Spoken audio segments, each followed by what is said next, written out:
if you are somebody who has been counting calories and been on a calorie deficit diet, in spite of which you are not losing that weight and wondering what is missing, then please watch this video till the end. It is going to be life changing. The entire diet and weight loss industry has ingrained this concept into you of calories. That's when they can sell you something that is low in calorie. These are ways in which a product is marketed by saying it is rich in protein or low in carb, high in fiber, low in fat, no trans fats, or low in cholesterol. Are you just getting the links? Also broken down our food into different subsets such as carbohydrates, proteins and fats.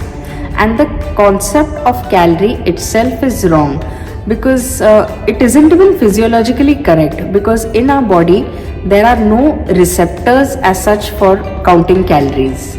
Now there are calories in a donut, there are calories in pizza, there are calories in the vegetable or the salad that you're eating, there are calories even in a piece of wood. But the question is, does it have any nutrients? Calories is a concept that we learnt in physics, okay, and here we are speaking about our biology. So calories are there in every food. You just burn that food, you understand how much amount of calories is there in it. Say you burn a piece of wood, you come to know how much amount of calories is there in it. But the question is, does it have any nutrition in it? So we are running after a concept of calorie counting which is not even nutritionally correct. Once this industry confuses you with this calorie concept, then it brings in those products which read as low calorie sweetener or zero calorie or diet soda. So you switch from having your regular foods to these foods because these say that it has 0 calories. But if you are having something that is 0 calories, then why is it that your weight is not reducing? Getting 200 calories from a donut or from a slice of pizza is very different from getting 200 calories from a wholesome meal. Say from a meal that has sufficient vegetables, pulses, dal, rice, legumes, everything in it. What we fail to understand is that the body has a hormonal response, okay? There are a lot of hormones in our body and our body runs on the communication of these hormones. For example, there is insulin, then there is cortisol, there is progesterone, there is estrogen, there is testosterone, there is growth hormone, there is adrenaline. The type of food that you eat, you start giving a hormonal response towards it. For example, suppose you have eaten foods that are rich in carbohydrates, then your blood sugar levels spike high, then there is a rise in your insulin level. If you're eating foods that have more proteins in it, then your mTOR goes high, that is your mammalian target of rapamycin, also referred to as mechanistic target of rapamycin. When you're eating foods that are high in fats, your cholecystokinin goes high. Glucose pathway, that is glycolysis, is where glucose is converted to pyruvate through a series of intermediates. At the same time, there is production of ATP. Whereas mTOR regulates cell proliferation, autophagy and apoptosis. Fatty acids are broken down to acetyl-CoA via a pathway called beta oxidation inside the mitochondria. In all the metabolic pathways that I have studied in biochemistry, may it be glycolysis or gluconeogenesis or glyconeogenesis, fatty acid oxidation, Krebs cycle, amino acid pathways, in all of these, never the concept of calories has ever occurred. There are a lot of influencers and people around who will confuse you with this concept of calorie in and calorie out, or counting your calories, or being in a calorie deficit, because this is how this industry actually survives. Whether it is the food processing industry or whether it is the weight loss industry, their main target is to confuse you with calorie counting.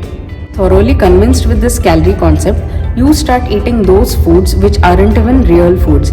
These are not coming from a plant, these are produced in a plant. So you start having foods like diet sodas or 0 calorie sweeteners, skimmed milk. Have you observed, you're standing in a supermarket aisle and looking at one particular product and you feel if it fits into your calorie budget, then you can have it. But these aren't even nutritionally good for you. Then the belief that if a particular food equates into your calorie budget and you are not exceeding your calories, then you can have it. And you feel that you might work out a little more the next day to burn those calories. But in spite of all this calorie counting, why is it that we are seeing a population that is obese, that has so many risk factors like heart disease or cardiovascular diseases, diabetes, insulin resistance, cancer, everything on a rise. If we aren't calorie counting, then what do we do? Well, you just don't overdo on the amount of calories that you're consuming because you aren't calorie counting. Okay? See the nutrition that those foods offer. See the hormonal response that it gives. Understand your medical condition. You could be suffering from a particular medical condition. See which foods are allowed and which aren't. See the crop cycle. See the change in the environment, the weather condition, the local foods that are grown in your area. The portion of food that you're eating.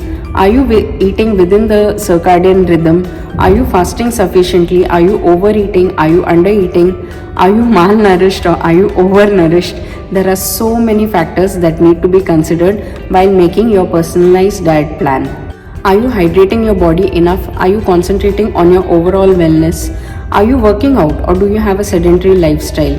Are you giving your body the amount of stress that it requires? You just stuck on the calorie concept, but there are a multitude of factors that need to be considered while preparing your personalized diet plan. So please meet a nutritionist or dietitian if you're looking for a personalized diet plan. If you like this comment, go and do your work. Like, comment, share, subscribe. Until next time, take care. See you. Bye-bye.